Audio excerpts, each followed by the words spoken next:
Chapter ma 35.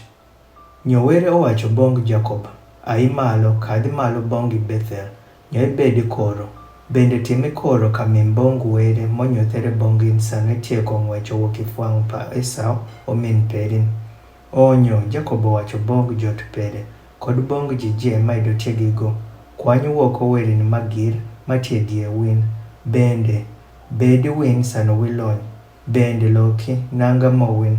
Bende yeiwan wa ai malo nyo wakadhi malo bongi Bethel, nyo alatimo koro kamim bong were, moduoko an il ndelo pachond paran, bende maido tiegi an I dhoyo ma akadho iye. Nyo job miyo bong Jacob, werin magir je maido tie I cheng pajo, kod roi pajo je maido tie I ithe pajo. Nyo Jacob opondo gik piny me iyu piny payak ma ido tie chiegni Shekem.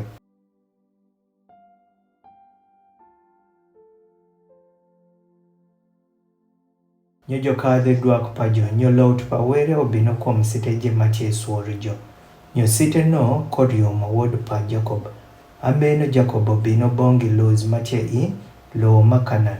Meno wona Bethel go kod jije maido tiegigo. Nyogo ogeto kamim kenyo. Nyo oluongo kenyo El Bethel, ropir kenyo ama were. Onyothere bongo sano go tieko ng'wecho wuok ifwang' pa omin pere. To isano ama Deborah tinch pa Rebeka otho. Nyo oyik go iliny Bethel iyu piny yak. Nyo oluong nyinge mere Alon Bachoth. Nyo were onyothere bong Jacob Roman sano go tieko bino wuoki Padan Aram. Nyo omiyo go silwany. Nyo were owacho bongo. Nyinge perin obedo Jacob. Ongo medo luongo nyinge perin samane je Jacob. To Israel amala bedo nyinge perin.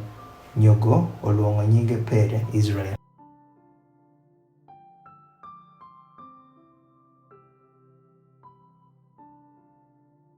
Bende were owacho bongo, abedo were janone je.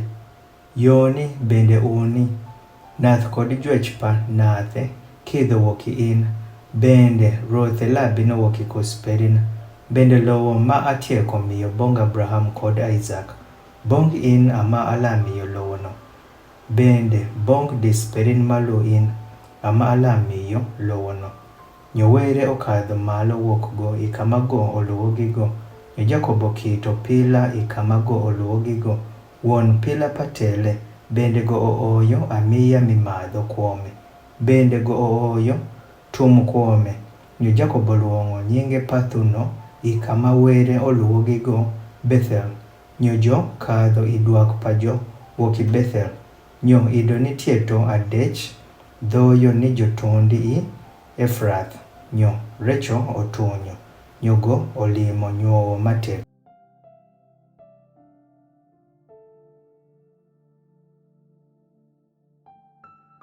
Nyo obino bedo sano gotie I nyuowo matek.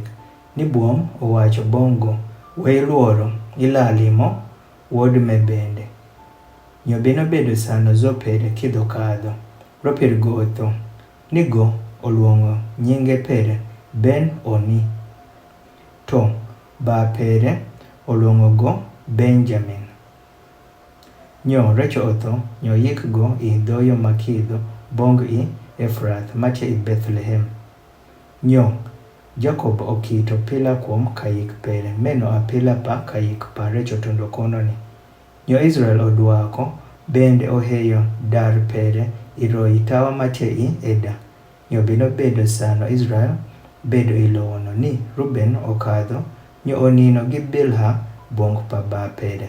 Nyo Israel owinjo kuom gime, pama wod pa Jacob id jobedo 12.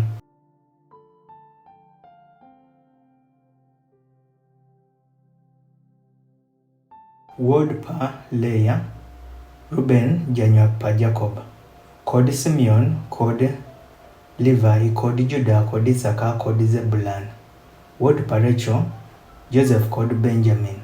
Nyo wod pa Bilha, nyatich pa Recho, Dan kod Naphtali. Nyo wod pa Zilpa, nyatich pa Leah, Gad kod Asa. Me awod pa Jacob monyuol rigo Padan Aram. Nyo Jacobo bino bong Isaac ba pere bongi mama. Bong sit mache I aba meno a Hebron ikama Abraham kod Isaac jobecho. Nyo delopa Isaac obedo oro 180. Nyo Isaac omiyo woko juok. Nyo gotho. Nyo ojolgo bong I jipede. Sanoti bende sano mom gindelo. Nyo od pere Esau kod Jacob jo amoyikogo.